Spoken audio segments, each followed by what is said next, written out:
đệ nghe đây, ai muốn đầu hàng ta không hề quan cách. Sống thêm vài năm,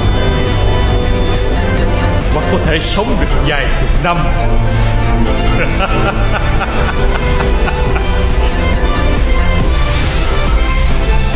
Nếu vậy chúng ta đầu hàng, chúng ta sẽ đánh mất thứ mà tất cả những huynh đệ khác đã hy sinh để bảo vệ.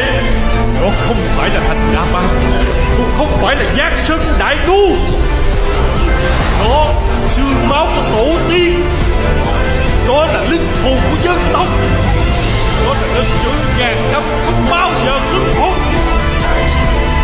Chúng ta không từ bỏ, cho dù hôm nay có chết, ngọn lửa thiên đó sẽ truyền tới ngàn năm nữa.